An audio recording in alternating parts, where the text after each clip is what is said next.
if you're going to improve yourself, you want to stay in that natural state. You want to start in that natural state. Start with the second wind. You want to start with the second one. Yeah, don't have to worry about a second one. I've never heard anybody say that way. It was very good. Start with the second wind.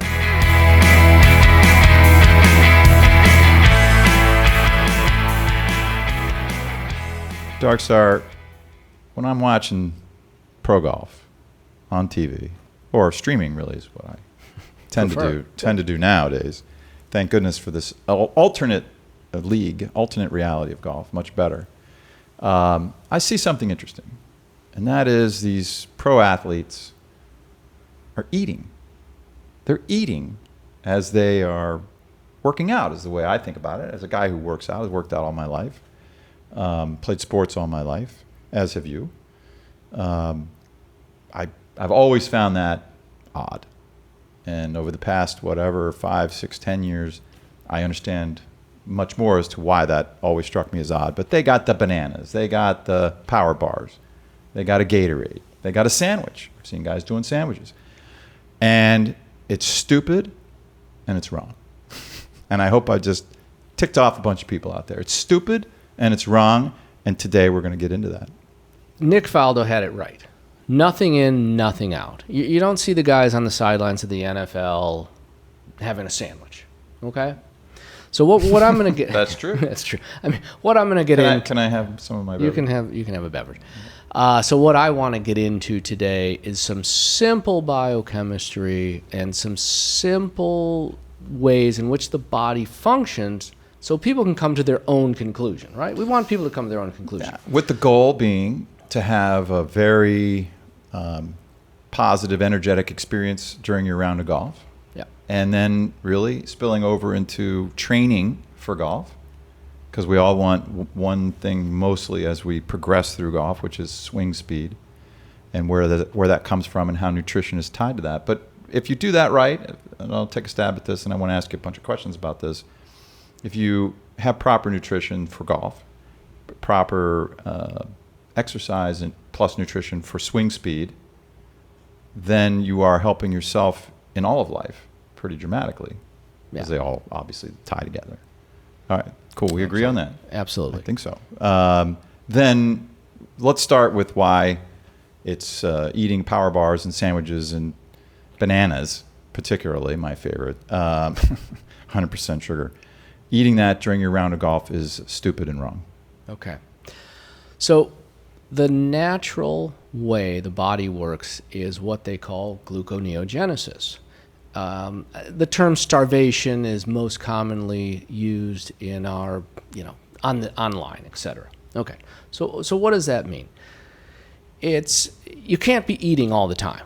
Humans didn't evolve eating every second of every day, right? They could not have evolved. Well, if that were the case. Yeah. So no refrigerators 25,000 years ago. 25 years ago. You didn't kill a woolly mammoth every day and have a nice big steak every night. So the point that we're making here is everybody talks about insulin. Everybody's heard of insulin. But what most people don't know is the opposite of insulin, the other hormone, is glucagon. Glucagon's your friend. Insulin is your enemy. If I'm driving my car, if I put my car in drive, it wants to go forward, right? If I'm on the highway, that's the best, most efficient way to drive your automobile. Okay, so think of the gas pedal as glucagon and insulin is the brake. It's hard to brake all the time and be consistent, right? So if I'm out on the golf course, just to get back to our point, if I'm out on the golf course, I can't have a power bar and release some insulin, and maybe a half hour later, maybe I got to get a ruling, I got to have another bite. There's no way you're regulating that to any degree. Versus, you get up in the morning, you have your steak and eggs, what have you, have your protein. Mm-hmm. You don't eat for the next 3 hours. Your body's in its natural state. You go through your 4-hour round of golf at a constant blood sugar level, because that is the normal, that is what the body is happiest with, gluconeogenesis, versus the opposite is glycolysis. Okay, so those are the terms that, you'll briefly see those when you're online. Sure. Everybody's seen the terms, but what do they mean? Well, in glycolysis, you just ate something. You got to get an insulin rush, and you got to break down the sugar. It's also very inefficient. When you're eating and you break that down, you're breaking down sugars, glycolysis. You are only creating a couple molecules of energy to simplify. ATP. Yeah, very good. ATP. All right. And versus when I'm in gluconeogenesis and I'm using my own stored energies, I'm creating about 8 times that, which is 16. So it's more efficient, it's more normal, it's more natural, it's what you should be doing. And what I see so much online, as a physician, what I see is people are out there reading stuff and they're trying to interpret it. And then they put it out there online. And they take textbook is huge, right?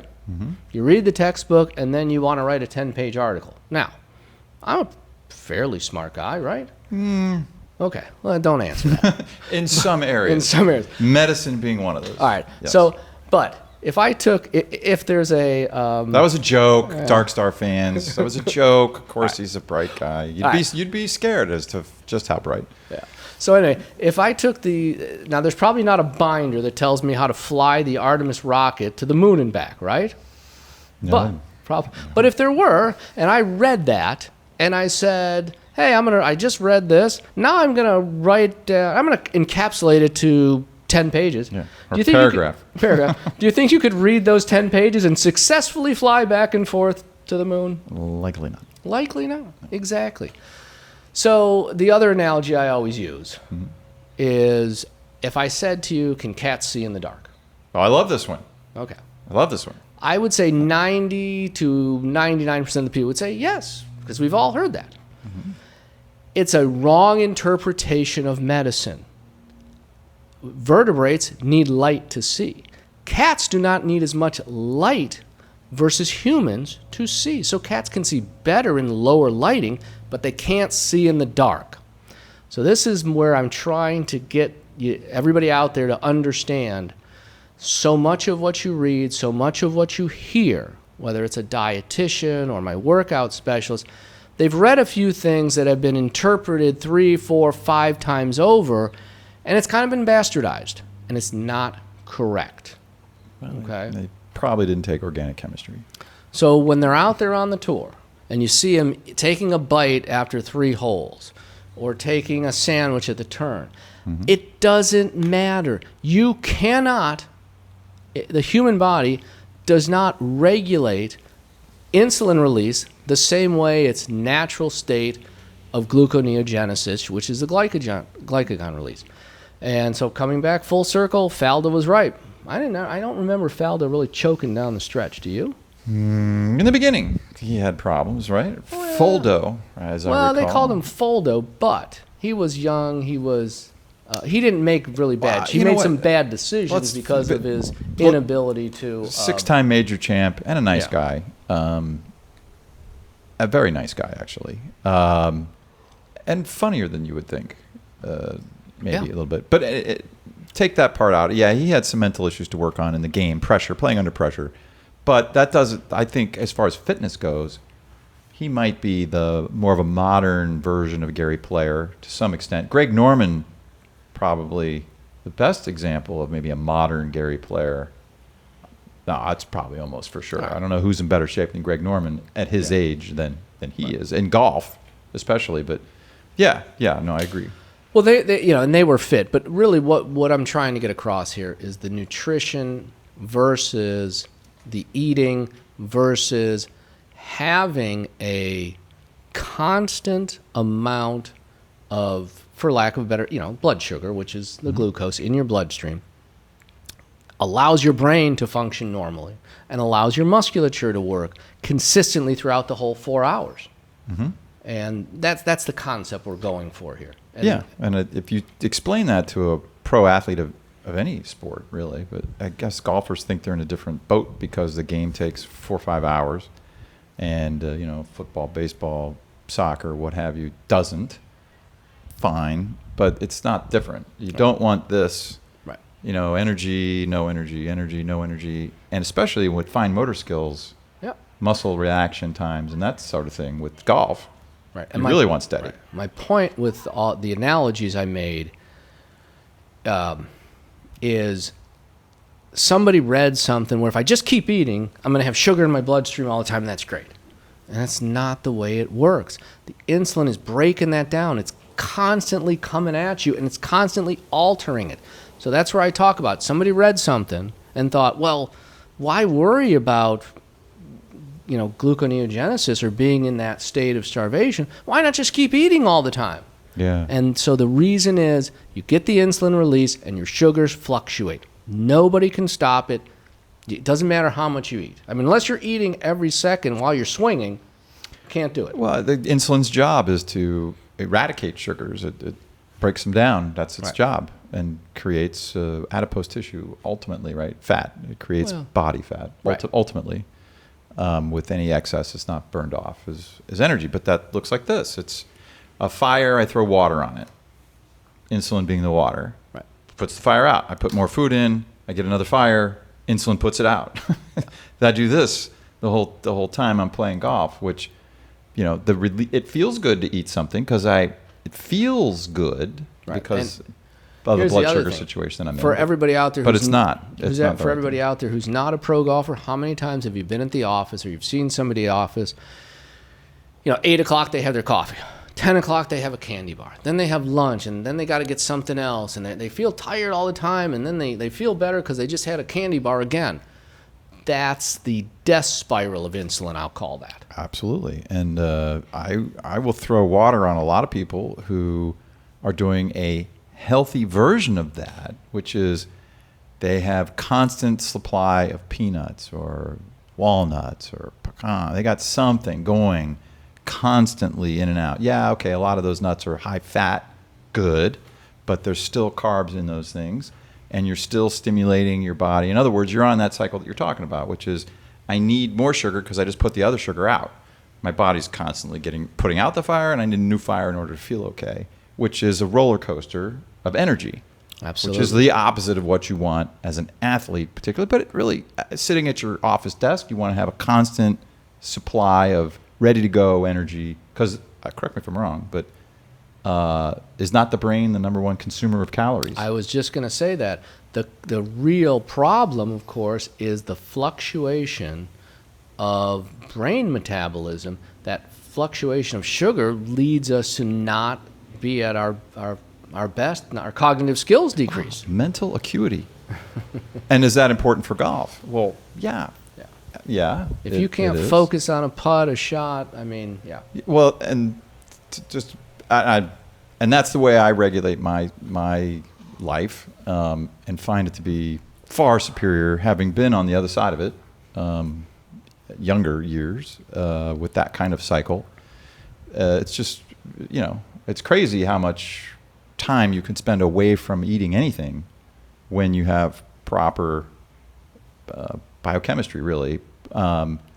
But in med school, where you got a degree, right? Barely. Yeah. Not barely. I want to say you were chief resident. Were you not chief resident? It's a long time. It's too long ago. Way long. Chief resident in med school, or no, in residency, not med school. But in med school, don't they give you isn't this concept that we're talking about? And I don't want our audience to think, oh, what are these guys talking about? This is not astrophysics, which is actually mathematically pretty challenging. This is basic stuff. This is medicine 101. Yeah, I mean, this is not 501, right? Yeah, this is like the first day of med school, so to speak. And what's interesting is, when Atkins came out with this stuff in the early 70s, it was heresy, and it all made sense to every physician. And it took so long for the mainstream and the media to adapt these things. There goes the golf cart. Yeah. Yeah, agreed. Atkins, I think a global figure for our audience around the world. Shout out to South Africa, Australia. Hearing a lot from you guys. We like that. Summertime in Australia, we should fly down there and do some shows right now. Actually, Cam, we'd love to see the new house. It'd be awesome. The whole process that of learning this stuff is basic stuff. Yeah. The problem is, and this is what always confuses me that I don't understand, is why, when we have the science we don't actually follow the science. That was a big thing this year. So we know how we should eat. And one of the things I'm going to throw out here, which may be a little bit controversy, there's really not too many healthy versus unhealthy foods. After 20 feet of your intestine, the body doesn't know whether it's getting its protein from, Dover Sole or a cheeseburger from McDonald's, right? Mm-hmm. It really doesn't. That's why we excrete our waste products for. Sure, and there might be they some. Get rid of that. All right. So people don't jump off bridges out there with that statement. There might be some extraneous materials attached to the quarter pounder from the grill that wasn't properly cleaned, or there's a bunch of canola oil sitting around on it, which is not healthy. That kind of thing. But you're saying the basic ingredients, fat, protein. The basic ingredients, the fat, proteins are all pretty much absorbed the same. And if you're healthy and you are exercising and you're not, just sitting around in a static state all the time, you're getting rid of those products more efficiently than the average person, which is important. Sure. It's good to be a good pooper. Yeah, I'll tell that to my little boys all the time. It's important. So one of the other things I did want to get in, since this is kind of a nutrition show, is one of the worst things that ever happened, of course, is when they started having low-fat products, low-fat ice cream. So they took the fat out of the ice cream and they replaced it with sugar. Sugar is a carbohydrate which you turn into fat in your body, versus fat. The human body only absorbs about 1/10 of the fat it actually consumes. So low fat actually made Americans much fatter. Western civilization, in general, but South American friends especially. Anybody who's got a agricultural wheat or crop-based diet is in trouble, medically. Yeah, and going back through the millions of years of evolution, you couldn't really grow crops year-round anywhere and eat them. Modern farming didn't exist until 3,000 years ago or so. Not even. I'm being generous when I say 3,000 years ago. I think generally the Egyptians are credited with that. But, we can't go down that roadway because it would take too long. But suffice to say that Homo sapiens wouldn't be on this planet if constant eating was required. And certainly there aren't blueberries and walnuts to eat in January. In most places, and the cradle of civilization is north for much of the world. All true. So how does this then relate to swing speed and just general health on the golf course? So we started out by saying, these pros are getting bad advice about this eating and the need to do that, and they shouldn't be doing that. And I'm sure not all of them are doing it. But how does that tie into the ability to be healthy, be lean, so health, lean, and then as you progress in age, after the age of 25 really, maybe even a little earlier than that, and you're on the other side of development, physical development, and you just want to hang on to what you got, you're not going to get any faster, right, after 25. Let's say Dustin Johnson swung at 125 miles an hour with a driver at his peak, at least, his playing speed. He could probably swing faster than that if he trained and wanted to do some long drive thing. But his normal driver speed on the golf course in an event, 125. It's down to like 118-ish now, 119, something like that. And he's 37 now. So he peaked at 25. So we'll just use 25. So for our audience that's over the age of 25 or under the age of 25, you can start thinking about it. How does eating correctly on and then off the golf course tie into joints, being pain-free mostly in your joints, and flexibility and swing speed? What's your take on that? Well, the major thing that people need to realize to sort of come full circle on the show, insulin is almost the use of insulin to create fat is almost an inflammatory process versus, our natural state of gluconeogenesis. So the other issue is you're tired. You just had that candy bar and a half hour later you're tired. Stasis is our enemy also. Stasis meaning? Sitting around doing nothing. you get swelling in your joints, you get swelling in your legs. So for example, when I was a resident and you're standing used to use those things, what they call tet hose. You used to use them to squeeze your lower extremities, because when you're standing for a day, 24, 36 hours straight, you just get that edema. The body could not keep up with the fact that you were standing for 36 hours.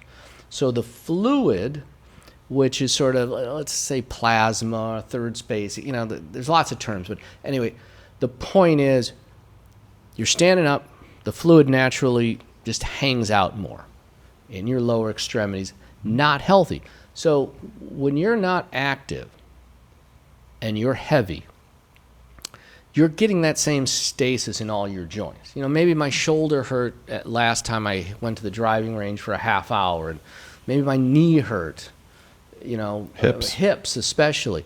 It's interesting, the modern swing, your left knee is the big problem for a right-handed. You're trying to post up on that.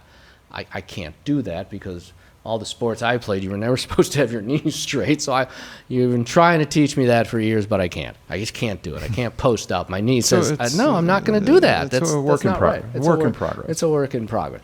But as we know, Tiger's had a lot of problems with the surgery on that knee, because he was able to swing very quickly, very fast, and post up on that leg and destroy that knee a couple times. So I'm digressing here, but my point is, you need to be in a more natural state, especially when you're working out, when you're at the driving range, when you're working out. You want to be in gluconeogenesis. You don't want to be creating any more inflammation, and that's a chapter in a biochemical textbook. Sure. Well, the point was, if in all of us, that doesn't matter what age you are. I remember famously, when I was probably 20, 21, just a couple years ago. Mm-hmm. It was 9 o'clock in the morning, and I was walking across campus, right? So I'm playing sports in college, and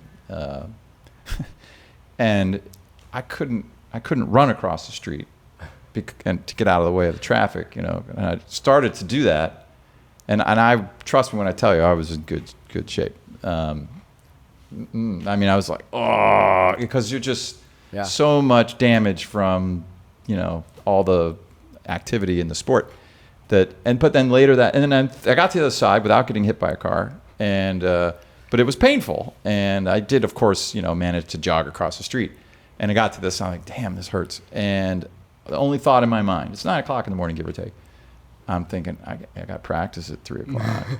I gotta actually run, like full speed and do things, or I'm gonna get clobbered. This was football. So it's just interesting how that all ties together. Yeah. So as we try to maintain our flexibility and our speed, I think as a starting point, you want to be able to wake up in the morning and feel energetic, right? Not fatigued, not like, oh, I can't move without a cup of coffee. Yeah.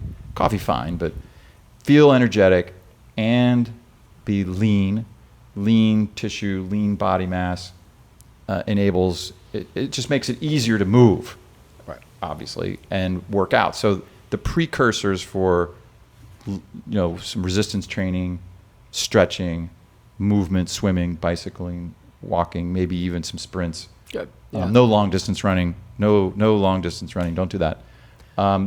Nutrition creates an environment where you can do that successfully. And I just want to say, so who's woken up in the morning and your hands are swollen and your knees hurt? You probably had a big meal and maybe had a couple beers, maybe just one or two before bed. Possible. Is it ironic or ironical that we're sitting here talking about nutrition, having a beer? It's ironic. Okay. Ironic. I just like that from, what was that, Good Will Hunting. It's ironical. Yeah. Anyway, but so yes, the point that we're continuing to make here is these things, inflammation, bad. Don't create it. No, you're going to get some regardless. You go out and hit 200-300 balls for an hour and a half. If you're swinging hard, you're going to create some breakdown in your joints and muscles, but don't add to the problem by being a crappy eater. Right. Essentially. So exactly. we haven't put a dot on that, and we don't have to go deep on the. Okay, here's what not to do, which we talked about, which is don't eat during golf. How do you pull that off? Well, you have to be your eating habits have to be very limited on the products that require a lot of insulin. That's the way I talk about it anymore. Yeah. The foods that require a lot of insulin to digest, you want to keep those to a minimum. Right. Whatever they are. It's it's your sugars, your carbohydrates. All require insulin. All require a greater release of insulin. Let's not say insulin. The body is sensing how much you've taken in, and that's how much it's going to release. That's why it's impossible when you're out there on the course to truly regulate that. And then, like I said, that's just my opinion. Well, but med school 101. It's simple. That right. part. When you eat, a piece of beef, chicken, fish, pork, the body doesn't ask for insulin. So by the way, digestive system doesn't need insulin. If I were eating something, and I hate to say this because I used to love, I just like the only thing you really should have just a couple pieces of salami. It's all fat and protein. Yeah, well, that's the only thing you should. If you're out there on the golf course, have a. Well, because that has no impact on your insulin. What are those little things you roll up the salami and the cheese? Maybe that's the only thing you should eat. You certainly don't want a power bar because those are mostly sugar and bad fats. Anything that requires the hormone insulin to come out and work in your digestive system is counterproductive. And I do love my Coca-Cola, but unfortunately that's a really bad thing to have out there. Well, we covered insulin pretty well. I think we and I'm looking at the show notes is what I'm looking at here, so we don't get too far. Do we actually have notes? We do. I know it doesn't seem like it, but we do. I'm purely speaking extemporaneously. Extemporaneously. I understand. I speak Dark Star. I do want to maybe talk. I do want to spend a little time medically, at least, not going deep. We're not doing that on this episode, but on the best you can do as far as weight. No, I don't want to say weight training, but I can't talk about HGH. Speed training. Not today. No. Okay. We will. Human growth hormone is out and about, and it's a delightful substance in the short term, for sure, because it does a lot of good things. It builds muscle and it keeps inflammation at bay, right? Yes, it does. All good things. But that's the speed. So swing speed, and then the last two topics really are just some basic stuff. We don't have to talk about insulin. Well, I think for most of the people that are watching this show, it's not about, you're not trying to increase your swing speed when you're 40, 50, 60 years old. You want to maintain what you have or decrease. Depends on where you're starting. Oh, okay, right. Yeah. But if you have a poor swing mechanically, then you certainly do want to fix the mechanics. So but once you're mechanically good, then you can only go so far. And that's where, even when you're going to the driving range, you do not want to have an insulin release. You do not want to create inflammation. You're going to get into some bad habits too, because the first joint that the brain says, hey, this is starting to hurt, guess what? I'm going to protect this joint. I'm going to inflame that joint. I'm going to make it hot. So all of a sudden, if it's your shoulder or your knee or something, you're going to be out there practicing for no avail, because it's going to ultimately lead you to a bad habit. True. You don't want to swing around a problem. Right. That is true. So maybe we'll just put a little finishing touches on this episode, because I do want to cover a little bit of your thoughts on what to do. Keeping insulin low is what we're saying generally, and the pros are not doing that on the golf course, so probably not in their rest of their eating habits either. Speed mostly comes from the wrist joint, and then moving on up through the elbows into the shoulders. Okay, wrists, elbows, shoulders. There's a musculature there as well, and that machine sits on top of a lower body that needs to turn or rotate and be stable at the same time. But in order to work on those things, to become stronger and more flexible across your skeleton and your muscular system, nutrition creates that basic entry point where you can feel good, feel energetic, and then go. Okay, we talked about that for a minute. Then what? What should a person do in order to strengthen and become more flexible in your medical opinion? Well, I'm going to give you one point here that hopefully will lead into what I'm going to say. We've all heard about, you get that second wind. Mm-hmm. The second wind is typically, if you're running, you're playing basketball, whatever, you got to pick up basketball. That second wind you get is typically when you've gone from glycolysis to gluconeogenesis. Your body shifts. And then that second wind is what lasts longer because now you're in your natural state. And the key to this, if you're going to improve yourself, you want to stay in that natural state. You want to start in that natural state. Start with the second wind. You want to start with the second one. Yeah, don't have to worry about a second one. I've never heard anybody say that. That was very good. Start with the second wind. That was really good. Yeah. So, but that's what you need to do. And you're much better at the technical swing than I am. And, if you're going to improve, you can't be out there with something hurting. So you've got to start with the second wind. I guess that's what we're going to use here. Well, and it's lower inflammation. Right. So maybe that was what I guess we talked about. The theme of the show for the audience who's thinking maybe we're covering a bunch of different points. Eat better. Don't watch these guys that are eating just constantly on the golf course. That's not the right meal plan. That is just not. It leads to a bunch of other cascading problems, including inflammation. So what should you do? Well, minimize carbohydrates, maximize proteins and fat, mostly proteins, and a healthy amount of fat, but about 30%, I think the number is. And then you're in a position to go work out, and then you're in a position to work on flexibility, which we're probably not going to have time to go into it today. And if your point, if any of that, if your wrists or elbows, your shoulders, your hips, back, we haven't mentioned, if any of that's in pain, then you're not going to be able to swing correctly or fast. And you want to do both of those things. So that was the gist of this episode, was don't follow the example of these pros. A different question for different episodes, why are they doing it in the first place? What advice are they getting, since this is basic stuff?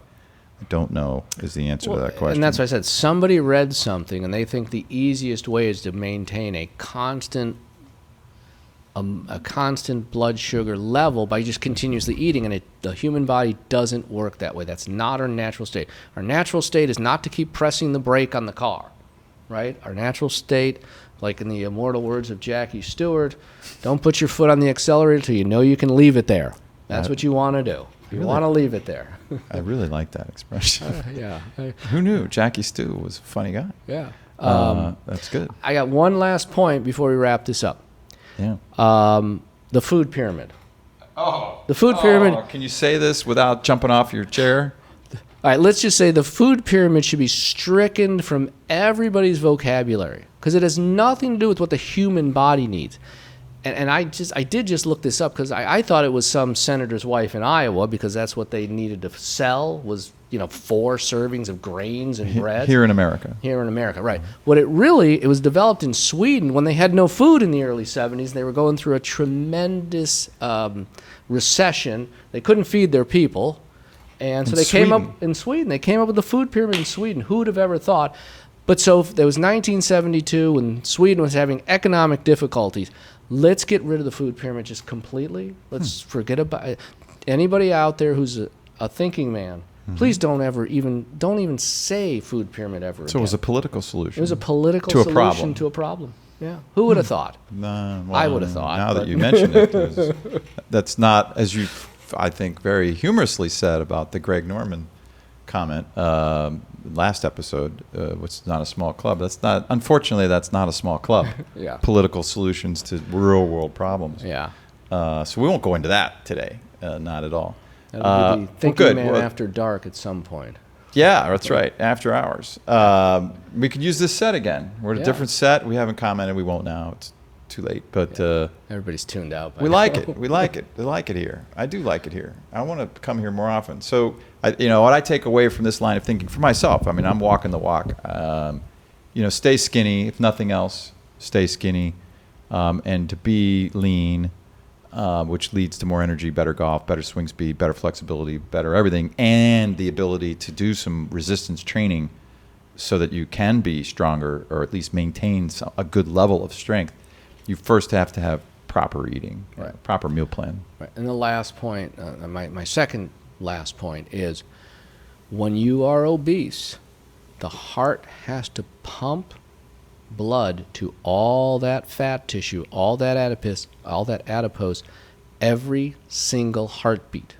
Think about that. That doesn't Sound good? That's not pleasant thought. Doesn't sound good. It's not a pleasant thought. You Yeah. would think more people would be on that. Yeah. All right, for now then, B Team is out. Dr. Darkstar is out. That's all for this video. For Dr. Darkstar and me, thanks for watching. This is a show about finding logical conclusions, and we appreciate you coming along with us. We'll be adding episodes as fast as we can. There's certainly no shortage of things going on in this world.